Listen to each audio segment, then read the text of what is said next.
12 साल मुझे एसएससी पढ़ाते हुए हो गए, सरकारी एग्जाम की तैयारी करवाते हुए हो गए। पिछले कुछ 4-5 सालों में एसएससी ने नए नए तरीके ढूंढे, नए नए बहाने ढूंढे बच्चों को बाहर करने के। अब जो बच्चे अंदर होते हैं या कुछ शिक्षक ऐसे होते हैं, जैसे इस बार एसएससी ने क्या किया है कि बहुत कम बच्चों को क्वालिफाई किया है और 200 में 150 नंबर कट ऑफ गई है। आप समझ सकते हैं 75% कट ऑफ किसी कॉम्पिटिटिव एग्जाम में जाना कितनी बड़ी बात है। 75% कट ऑफ। अब मैं इस पे बहुत सारी बातें करूंगा, उससे पहले मैं कहना चाहता हूं कि कुछ लोग आके जिनका सिलेक्शन नहीं हुआ और जिनके 150 नंबर है या कोई शिक्षक, वो आके बच्चों को ये ज्ञान दे रहे हैं हार उस छात्र की नहीं होती जो फेल हो जाता है, अब तो हार उसकी होती है जो हार मान लेता है। फिर कुछ आगे कह रहे हैं कर हौसला, तू तो मंजिल जरूर मिलेगी, अगर जीत के पहले ही हार मान ली तो ये दुनिया तुझ पर ही हंसेगी। वो कमाल का मोटिवेशन आ रहा है। कम अंक में हताश होने के लिए नहीं है, बल्कि भविष्य में बेहतर करने के लिए प्रोत्साहित करते हैं। कब करेगा एक 30 साल का युवा? किस भविष्य की ज्ञान उसे तुम दे रहे हो? किस भविष्य में जाके वो अच्छा करेगा? जहां लोग कह रहे हैं सफल होना आखिरी चीज नहीं है, असफल होना अंत नहीं है, मायने रखता आपका साहस। अब उसके पास अटेम्प्ट नहीं है, 30 साल की उसकी उम्र हो गई है, किस साहस पे जिएगा वो? हर आदमी ज्ञान दे रहा है तुम उस लायक नहीं हो इसलिए तुम्हारा सिलेक्शन नहीं हुआ, अगले साल ले लेना। और जिसका लास्ट अटेम्प्ट है और जो घर की आखिरी उम्मीद है, उसका क्या? तुम्हारे 150 के बजाय 149 नंबर होते, तुम जिस दौर से गुजरते उन हालातों को समझ पाते? या आप समझ सकते हो कि वो किस दौर से गुजर रहा है? ज्ञान देने वालों की कमी नहीं है। किसी का ब्रेकअप हो जाए 17 लोग ज्ञान देते हैं, कुछ फर्क नहीं पड़ता, एक बंदी गई है दूसरा आ जाएगा। और जब खुद पे बीतती है तो सिर्फ आंसू आंसू, अरे अब मुझे समझ आ रहा है। फिर पता चलता है कि कितनी रातें काली हो रही हैं। जिसकी आखिरी उम्मीद है, आपको पता होगा इस बार एसएससी ने 1 अगस्त से कर दिया था। बहुत सारे लोग कहते हैं एसएससी अपने रूल्स को लेकर के बहुत स्ट्रिक्ट है। क्यों है भाई एसएससी स्ट्रिक्ट? हिटलर है एसएससी, कुछ भी रूल बना देगी तो चलेगा। और अपनी मर्जी से फिर तुम ये क्यों कह देते हो कि चलो इस बार कोई बात नहीं, बच्चों को 1 जनवरी से एज काउंट कर लेते हैं, फिर तुम 1 अगस्त से कर देते हो बिना बताए। अरे भाई कुछ भी करने से पहले इन्फॉर्म तो करोगे या नहीं करोगे? काम नहीं कर रहा भाई, या बताओ इन्फॉर्म नहीं करोगे? मैं बताता हूं मुद्दा क्या है। मुद्दा यह है, इतना सा है कि एसएससी स्टाफ सिलेक्शन कमीशन है जहां पे बहुत सारे युवाओं की उम्मीदें टिकी होती हैं। मैं उन युवाओं की बात नहीं कर रहा हूं जो इस बात का ज्ञान देते हैं कि कुछ नहीं है भाई, नौकरी देने वाले बनो। ठीक है, हर आदमी नौकरी देने वाला बनना चाहता है। मैं इस बात से इतना इरिटेट और फ्रस्ट्रेट हो गया हूं कि हर आदमी नौकरी देने वाला होगा। अबे बेवकूफ, फिर नौकरी लेगा कौन? मैं तो कहता हूं देश के 140 करोड़ लोग नौकरी देने वाले हैं। अब बताओ किसको दोगे? कुत्ते को जिसको रेवीज हो रखा है? दोगे किसको नौकरी? नौकरी देने वाले बनो भाई। जो नौकरी देने वाला है ना वो दे रहा है। तमाम लोग हम जैसे भी नौकरी छोड़ के बैठे हैं और नौकरी दे रहे हैं लोगों को। तो जो देने वाला है वो छोड़ के भी आ जाता है। जो देने वाला नहीं है, जिसके हालात देने वाले नहीं है, जिसके पिताजी किसी और की जमीन पे खेती करके किस तरीके से घर का खर्चा चला रहे, उसको पता है कि अपने परिवार का स्टेटस बदलना है तो सरकारी नौकरी का सहारा लेना पड़ेगा। और सरकारी नौकरी की इच्छा रखना कोई गलत नहीं है। तंत्र है जहां प्रधानमंत्री है, एमएलए है, एमपी है, एक सिस्टम है जो चल रहा है। क्या करोगे? पुलिस की जरूरत नहीं है इस देश को चलाने के लिए, सीआरपीएफ, बीएसएफ जवानों की जरूरत नहीं है इस देश की सुरक्षा के लिए। इस देश के इनकम टैक्स डिपार्टमेंट में कोई घोटाला तो नहीं हो रहा, इसके लिए ऑडिटर्स की जरूरत नहीं है। इनकम टैक्स भी बाहर वाले लोग उगा के दे देंगे, जीएसटी भी बाहर वाले लोग उगा के दे देंगे।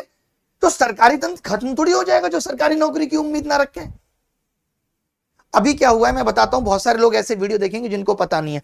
एसएससी ने 2017 में इतनी वैकेंसी निकाली, इतने लोगों को मेंस के लिए क्वालिफाई किया, यानी 20 गुने लोगों को क्वालिफाई किया।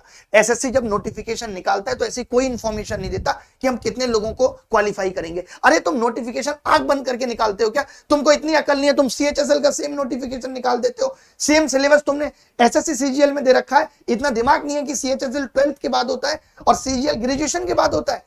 तुम अपनी कमियां देखना ही नहीं चाहते। तुमसे मेरा मतलब एसएससी से है जो कि बहुत बड़ी कामचोर है। अब इसके बाद 2018 में इन्होंने 11,000 वैकेंसी निकाली, 13 गुने लोगों को लिया। 9,000 वैकेंसी निकाली, फिर 13 गुना लोगों को लिया। 2020 में 7,000 निकाली, 16 गुने लोगों को लिया।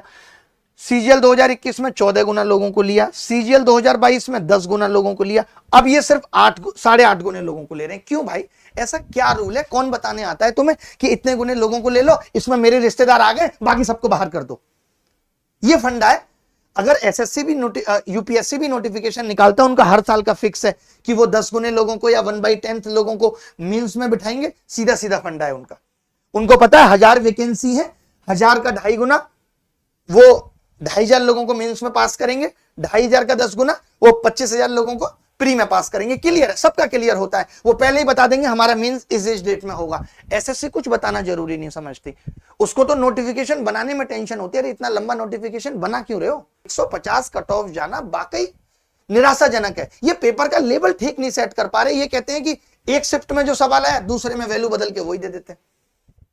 ये 100 नए सवाल क्रिएट नहीं कर सकते।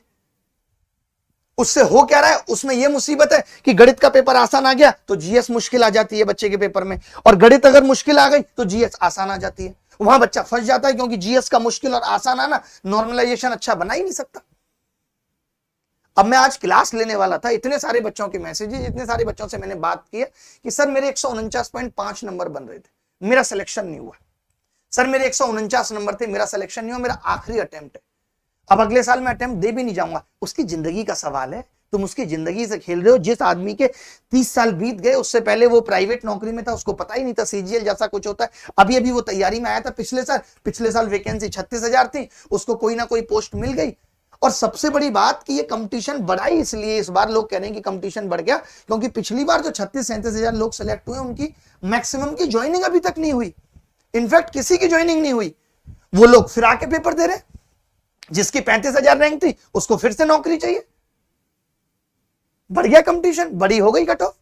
वेटिंग लिस्ट तुम अब तक लेके नहीं आ पाए, क्यों? क्योंकि तुम सिस्टम में कुछ सुधार करना ही नहीं चाहते। और अगर कुछ गलती हो गई, तुमने यूएफएम में घपला करके बच्चों को बाहर किया था, तुमने सुधारी उसके बाद गलती, नॉर्मलाइजेशन के लिए बच्चे रोए, फिर एज के लिए बच्चे रोए। अगर किसी चुनाव में कोई गड़बड़ हो जाती है ना, और अपोजिशन वाला कहता है या तो दोबारा चुनाव हो या काउंटिंग दोबारा हो, तो होती है दोबारा, मानना पड़ता है। आज अगर एक मर्सिडीज की टक्कर साइकिल से हो जाएगी और साइकिल वाले की लाख गलती है, फिर भी मर्सिडीज वाले को हर्जाना पूरा भरना पड़ेगा। आज अगर बच्चे परेशान है, तुम्हारे फैसले से खुश नहीं है, तो तुम्हें अपनी ये रिजिडिटी छोड़नी पड़ेगी, तुम्हें फ्लेक्सिबल बनना पड़ेगा, तुम्हें रिजल्ट को रिवाइज करना पड़ेगा। वैकेंसी है तो तुम 20 गुने बच्चों को भी ले सकते थे, और जब तुम 20 गुने बच्चों को लेते तो और 12 नंबर कट ऑफ कम हो जाती। ये तुम्हारे मूड से नहीं चलेगा कि तुम्हारा मूड हुआ तो तुमने 20 गुना लोगों को ले लिया, तुम्हारा मूड है 13 गुना लोगों को। कल को तुम्हारा मूड होगा अच्छा 7,000 वैकेंसी है, 6,000 लड़के ले लो, 1,000 वैकेंसी अगले साल भरेंगे, क्योंकि तुम देश के राजा हो, तुम्हें तो किसी की चिंता ही नहीं है कि भरना है कि नहीं भरना। ये तरीका क्या है? मतलब हम लोग जवाब चाहते हैं। ये जो मैं बोल रहा हूं ये मेरे बोल नहीं है, ये बच्चों के बोल हैं। बच्चे परेशान हैं, ये वो हमारे देश का युवा परेशान है। कोई इंजीनियर बन के बैठा है, कोई ग्रेजुएट होके बैठा है, उसको समझ नहीं आ रहा कि अब करना क्या। तो मेरी रिक्वेस्ट है भाई कि ये हम ट्विटर पे भी कैंपेन चलाते हैं। आजकल ट्विटर पे कैंपेन चलाने का लोगों को लगता है कि उतना फायदा नहीं होता, बट हाँ ये है, हम जो कर सकते हैं वो करें। अपनी तरफ से जो हमारी बेस्ट कोशिश हो सकती है वो हम करें। एक तो हम ट्रेंड चला ही रहे, मुझे लगता है कि एक और ट्रेंड चलाते हैं जो लोगों को भी समझ में आए कि हम चाहते क्या है। तो एक ट्रेंड और चलाते हैं कि भाई एसएससी इंसाफ करो, एसएससी इंसाफ करो। ये एक ट्रेंड और चलाते हैं, कल 11 बजे से स्टार्ट करेंगे, और अपने अंदर की गंदगी साफ करो। ठीक है, एसएससी को इंसाफ करना पड़ेगा, और जो एसएससी रिवाइज रिजल्ट चल रहा है वो तो साथ में करेंगे, लेकिन वो आज हमने चला दिया तो कल हो सकता है ना ट्रेंड हो, इसीलिए हम ये चलाएंगे कि एसएससी इंसाफ करो। ठीक है, क्लियर है भाई? आप चाहो तो करो से पहले भी एक अंडरस्कोर लगा लो, 2 अंडरस्कोर हो जाएंगे, एसएससी इंसाफ करो। और करना पड़ेगा एसएससी को इंसाफ। और क्यों नहीं करेगा भाई? इतने सारे लोगों के जिंदगियां अटकी हैं, क्यों नहीं करेगा एसएससी? करना पड़ेगा, हर एक हाल में एसएससी को रिजल्ट रिवाइज करना पड़ेगा। क्यों नहीं करेगा? वो वजह बता दे कि भाई हम नहीं करेंगे। क्यों नहीं करोगे भाई? मैं तो मानता हूं तुम्हारी कोई गलती नहीं है, जबकि 1000 गुना गलती है तुम्हारी, फिर भी इतने सारे लोगों का भविष्य तो खतरे में चला गया ना। क्यों नहीं करोगे? करना पड़ेगा चेयरमैन साहब, ये करना पड़ेगा, हर एक हाल में करना पड़ेगा, क्योंकि यहां बहुत सारे लोगों का नुकसान हो रहा है। तुम भी अच्छी तरीके से समझ सकते हो कि तुमने वाकई में गड़बड़ की। 8.42 टाइम्स किस हिसाब से तुमने लिया? क्या तुमने पहले बताया कि हम इतना लेंगे या नहीं लेंगे? ऐसा नहीं है कि जो आप बना दोगे, जो आपके मूड पे होगा वो सब सही हो जाएगा, ऐसा नहीं। और इसमें किसी सांत्वना की जरूरत नहीं, जिनका नहीं हुआ अगले साल हो जाएगा। बहुत सारे लोग होते हैं वही सबसे ज्यादा बेचैन है, जिनको अगले साल की तैयारी की होप नहीं है, ना उनके पास खर्चा है ना कुछ और है। और इस बार बहुत अच्छी तैयारी कर चुके थे, मैं ही मानता हूं जो 149 नंबर लेकर आया है वो 165 वाले से भी मेंस में फाइट कर सकता है, क्योंकि प्री क्वालिफाई है, कम नहीं है वो। कितने सारे ऐसे बच्चे होते हैं जो गलत नहीं करते, उनको लगता है 150 नंबर स्कोर सिक्योर कर दिया, हो जाना चाहिए मेरा, नहीं करा उन्होंने, क्योंकि ये एकदम आउट ऑफ द रेंज है। और बाकी देखते हैं, अभी मीडिया चैनल्स को भी इसमें सपोर्ट करना चाहिए, ट्वीट करना चाहिए, जितने भी मीडिया वाले हैं उनको भी दिखाना चाहिए कि भाई हाँ ऐसा बच्चों के साथ गलत हुआ है, क्योंकि सच में गलत हुआ है। आप देखिए, अगर हम गलत हैं तो बताइए, आप पहले क्यों ले रहे थे 20 गुना, 13 गुना, 13 गुना, 16 गुना, 14 गुना, 10 गुना? कोई रूल तो फिक्स करिए, कितने गुना लेंगे? घर की खेती है क्या? आज चलो मैं 2 प्याज खा लूंगा, कल मैं 3 आलू खा लूंगा, आज 2 टमाटर खा लेता हूं। खाओगे जब गंदी कविता सुनाओगे तो टमाटर ही खाओगे। भैया बच्चों का भविष्य निर्भर करता है, एक एक चीज सोच सोच के होनी चाहिए। और मान लेते तुमसे गलती हो गई तो सुधार दो गलती, बताओ क्यों नहीं सुधार रहे हो, रीजन दो इसका। तो मैं बच्चों से भी ये गुजारिश करूंगा कि मैक्सिमम लोगों तक वीडियो जाए, खुद एसएससी चेयरमैन साहब तक भी जाए कि ये चेंज करो, आपकी मनमर्जी नहीं चलेगी।